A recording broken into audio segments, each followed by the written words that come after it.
Good morning. It's Friday morning. And what do we do on Friday morning? We rise and grind. Oh, I so know I'm going to regret these words right now because today my guest is this crazy, awesome woman. My sister from another mother, I like to call her. She is fantastic. Her name is Jennie Ogilvie, and she's a medium comedian. I don't know. She'll correct me. But before we start, let's bring on board our national corporate sponsor, Madame Nancy Seeger. Good morning, Nancy. Woohoo! Good morning, everybody. How's your Friday, Brigitte? Oh, it's sensational. It was my birthday this week, and I've had like multiple parties, and I'm still like, woo!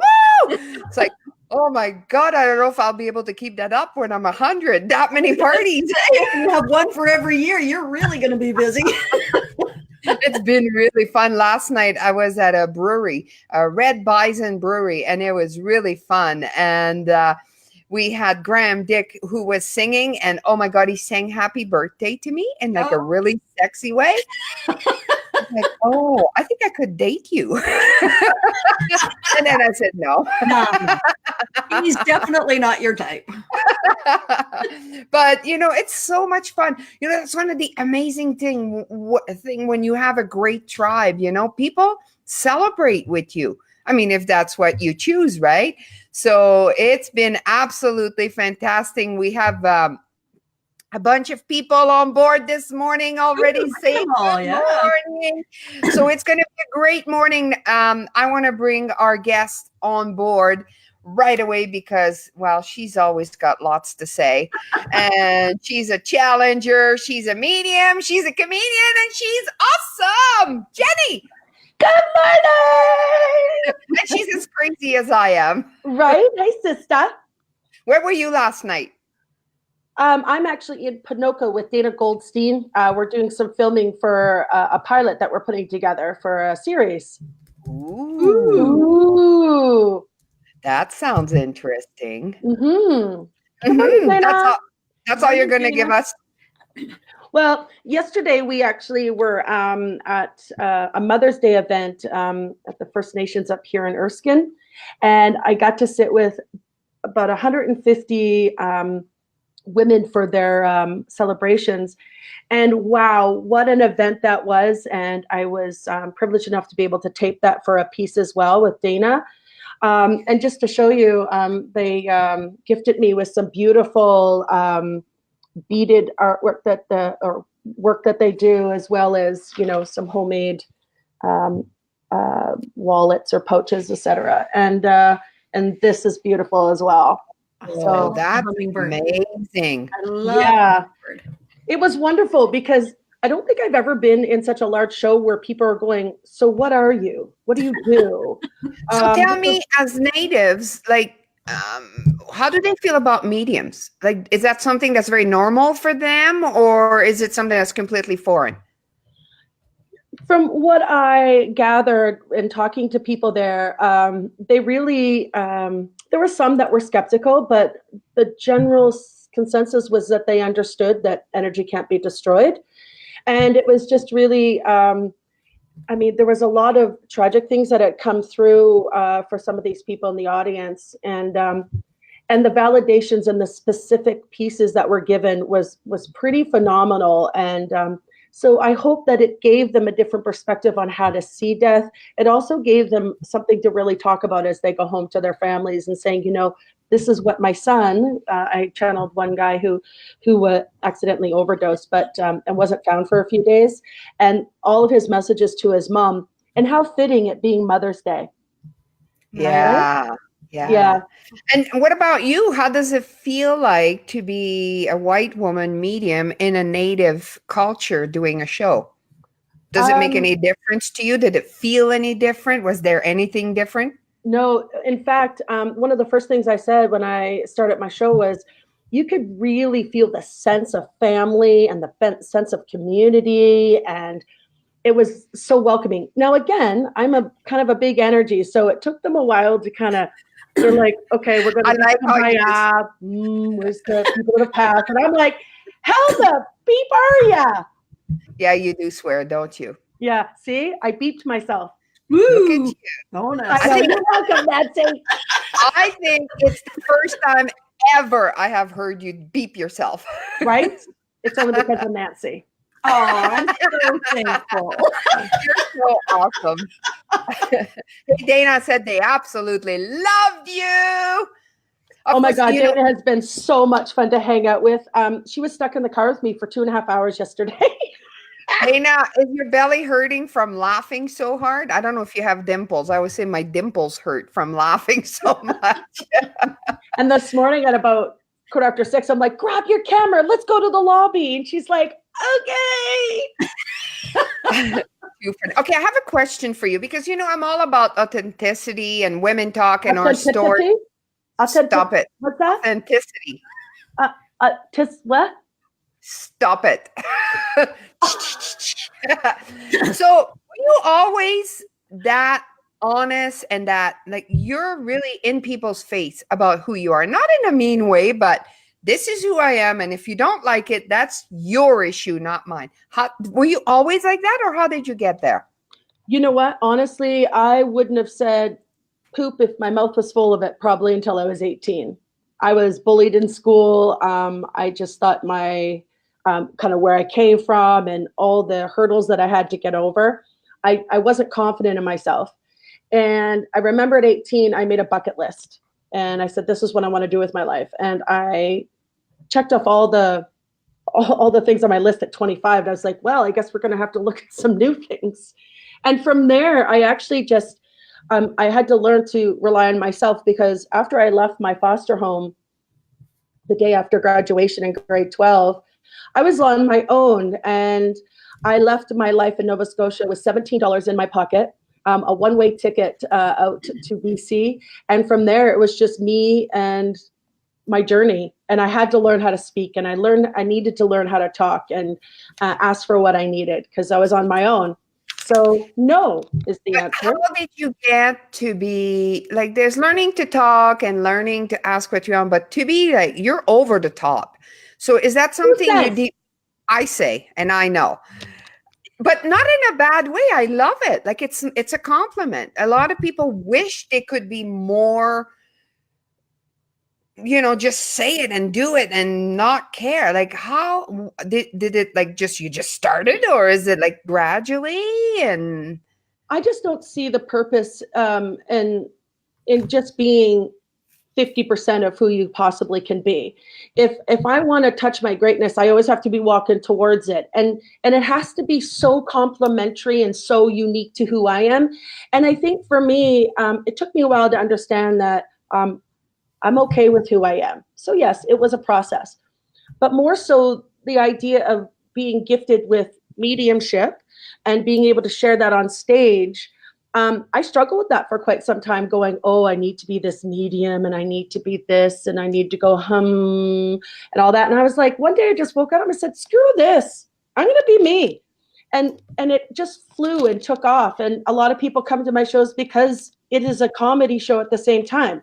So I got the feedback. I understood what it is, or people started to actually really see me for who I was. And I kind of liked who I was.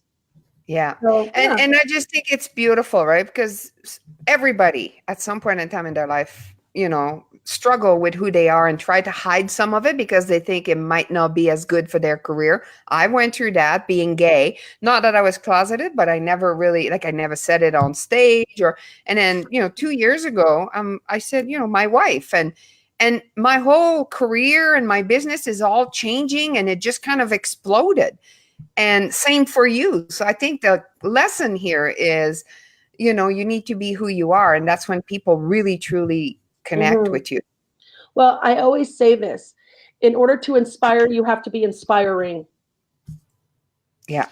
Right. So I needed to kind of just focus on who I was doing this unique journey of being able to connect with people of cross.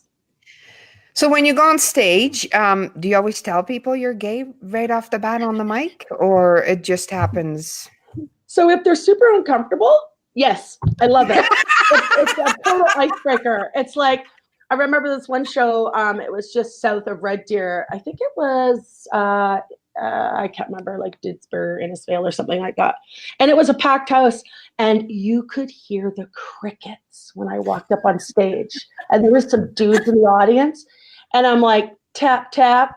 I'm like, hi, my name is Jenny. I'm gay. I have a 10-year-old, and I talk to dead people. Any questions?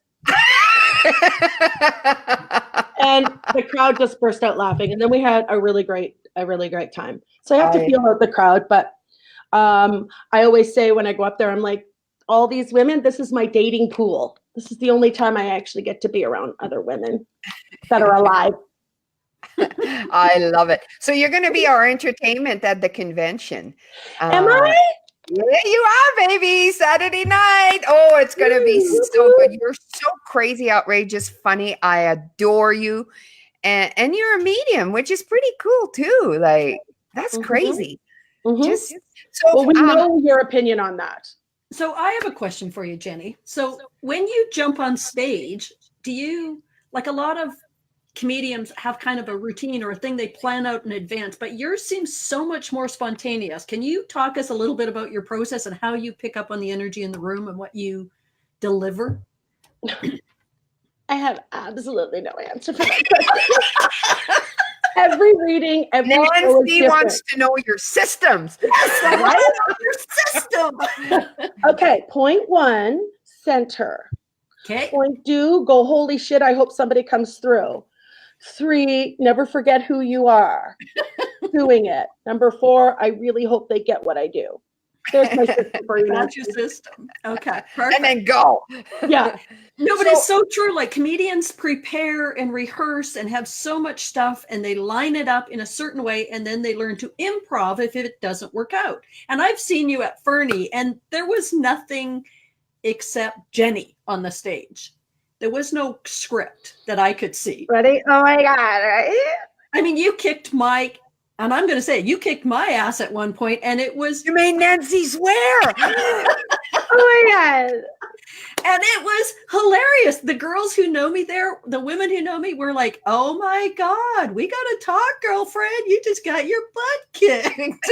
Well, I actually coined that as ripping you a new asshole. Yes, that's pretty accurate. Yep. But it was done in 10 seconds or less. Okay, I'm I going to don't have know to. about 10 seconds. It was a couple of minutes, but it was still right on point and very in the moment because you and I had never met before that event. Mm-hmm. So I think that what's important, the point I'm trying to get is don't expect at the convention that we're going to have a standard scripted comedian show up on stage. It's not going to happen. This is going to be wildly entertainment based on women talk. Yeah, absolutely. You know, I think what's important and why I love Woman Talk so much is, and why I ebb and flow through that the way I do is I don't want people to get up there and have a scripted story that's old. I mean, your story is unfolding right now. So if you have the opportunity to share your right now story, do it. And that is exactly what I do in my shows. It's my right now story with those right now spirits in that right now moment.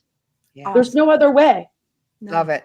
So let's switch gear a little bit. How do you fill out Jesus today? How do you fill out? Very well. Not your bras. I knew you were going there. You fill out your bras really, really well. Into that.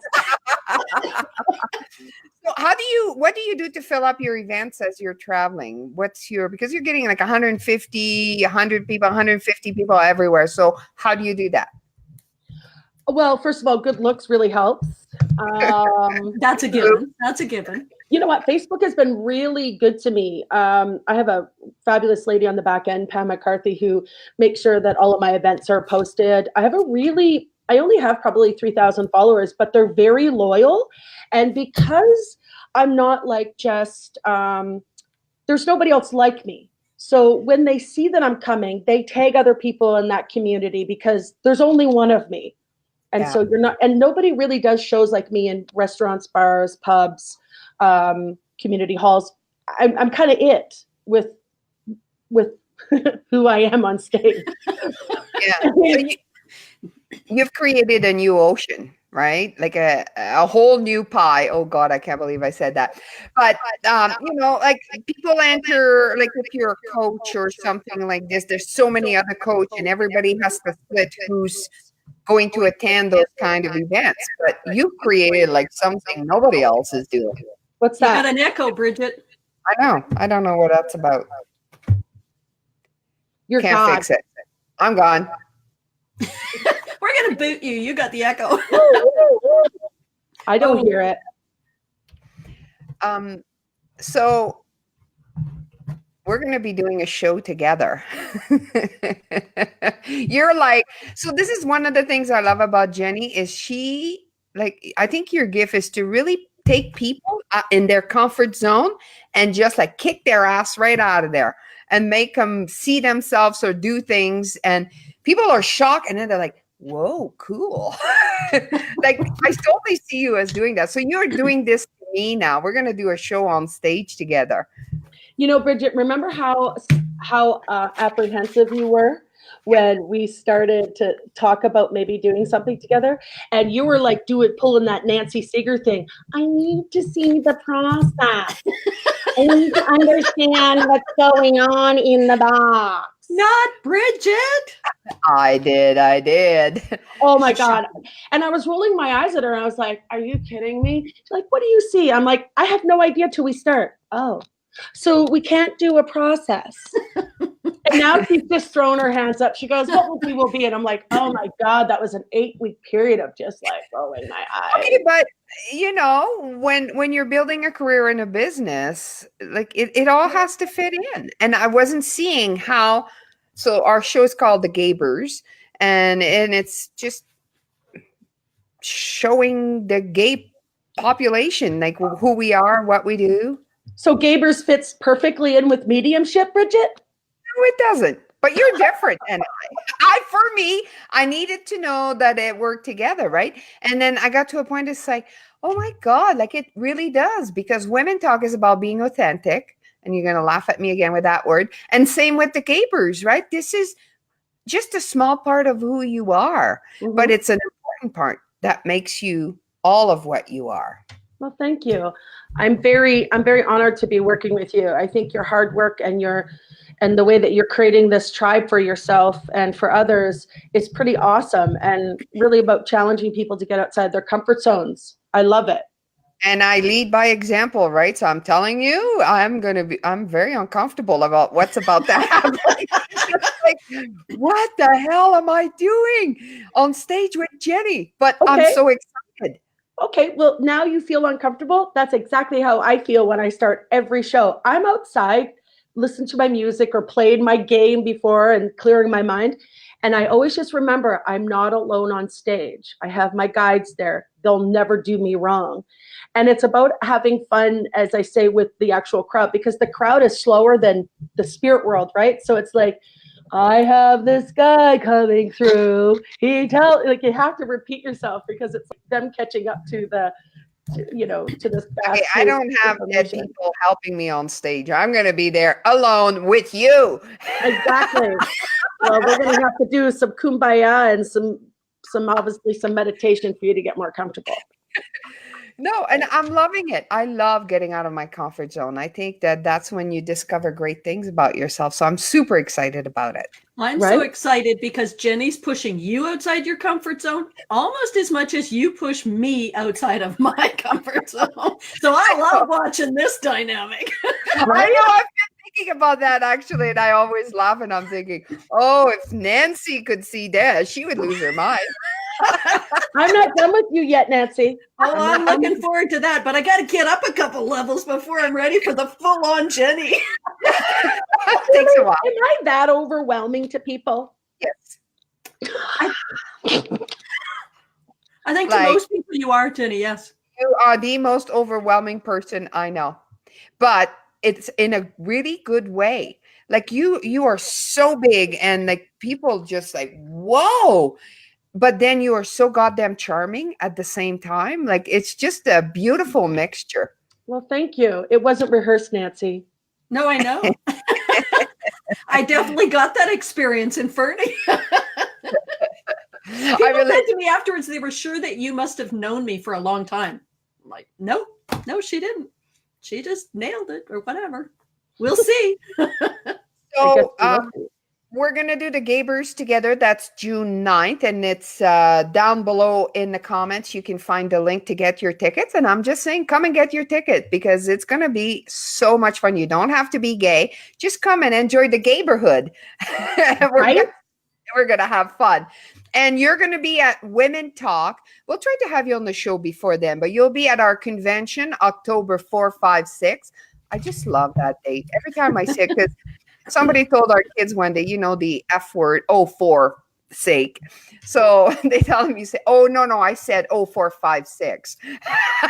Oh, that's so funny. Yeah, it makes me laugh. And what about yourself? How many shows? Where can people find out? When can people go see you live? Other than at the Women Talk Convention in October 4, 5, 6? Well, I just did my 107th show yesterday. My 108th will be Saturday. And then I'm in Ontario for 4 shows at the end of, so I guess you won't be going to those ones. My last show before summer will be June 1 in Bright Creek at Rockies. It's just right there in the strip mall. And there's room for about 80 people. So that would be my last one before summer. And I'm looking forward to I'll be going to that. I'll be going to that sure. And let's in tribe. Let's go support Jennie. Let's make it a night out. June 1st. Let's go to Bragg Creek, and then we can all hang out and have a glass of wine after. How long is your show? It's 2 hours. It starts from 7 and it goes till 9. Yeah, and then for 2 hours? Yeah, I take a little bit of a break, but then that's it. And there's a lot of takeaways. It's not like just I'm channeling. It really is giving you a new perspective and talking about what spirit does, and you getting to ask questions as well. Plus, I have a wonderful tribe of people that are staying for the weekend in Bright Creek at Sherry Olson's Airbnb, and we have the whole property. So if you bring out your tribe, we can all go back and have a bonfire. Yay! Awesome. That'll be really fun. We'll have a big party. Well, I think that's it for today. It's we're out of time. Thank you so much. Oh, wait. Nancy has no questions for me? I asked you quite a few questions in there about your process, your systems. Oh, those. I thought you meant like about dead people. Oh, well, okay. Let's do a little bit about that. Can you do a reading online? Well, I don't want to read you right now. Oh, why not? Okay, well, tell me who's in the room with you. Tell me something about the dead people in the room with you. There's nobody here right now. I'm on Women Talk. How come? Do they not follow you all the time? Come on. Do they follow you? No. Well, then how the hell do they find you when they need to? Oh my God. I'm takes these questions. You wanted them, sweetheart. Here they are. No, they don't follow me. It's like when I go to their house and I say, your mom's here, then they go, oh, are you going to take her with you when you go? It's not like they follow me. They're already there. I'm just acknowledging their presence. Okay. Right? See, you have to educate me on these things, Jennie, because I've never been to a medium. Well, you better come June 1. So then you're going to go, oh, I get it. That's why you're so awesome. That's what I'm planning to do, sweetheart. I'll be there. Yay! It's going to be a fun night. But actually, I wanted to add just before we go, because our Gabers show, we do a live show on Facebook. So we're not going to do that anymore. But what we are going to do is we're going to go at businesses that are gay owned or gay friendly, and we're going to talk about what they do. And the very first one we're going to do. What are you going to do, Jennie? So we're going to a company in Strathmore, and I've never been waxed in my behind area. It's sugar. In my Sherry behind. Agaskov would like spank you. It'll hurt really bad now that you called it wax. Right. So they're not going to show my behindy, of course. They're going to show from here up. You'll be taping, and then you'll be interviewing Cherie as I get my behindy done. A Brazilian. I don't want a Brazilian. I want to be a bald eagle. I think that's what a Brazilian is. No. Oh, a Brazilian. What do I know? See what I mean? Do you see what I have to work with? Yeah, I see what you have to work with. See what I have to work with? She's just being authentic. Yes, she's being authentic. Oh, you guys, stop it. Anyway, I'm so gonna enjoy this because I get to video and watch you scream and cry. So I'm gonna bring. you're getting your pits done too. I know you're telling me that, but I don't want to because then I can't shave for like 2 weeks. Well, welcome to the hairy club, there, lady girlfriend. I'm not taking this all for the team here. So I think it should be both of you. That'll be much better show. Much better show. yeah, I think it'll be funny to just watch Jenny. It's gonna be Miss Prude over there. so. All right, you know what? You guys were wrong. Sherry has got my back. A Brazilian is bald. Oh, there you go. It is a Brazilian, Jenny. Bald. Okay. Let's fly like an eagle there, Cherie. Let's fly like an eagle. Anyway, it's going to be hilarious. So if you guys want to be watching this, make sure to go and like our page, Gabers, on Facebook. And you can find out your tickets and all that at gabers.com as well. Mm-hmm. Jenny, you are absolutely fantastic. I adore you. Love you, Brigitte. Nice to meet you, Nancy. And we'll get there. We'll get there. We'll get there. Thank you for rising and grinding with us, Jenny. Yeah, baby. Yeah, baby. Yeah. Bye. Bye, everybody.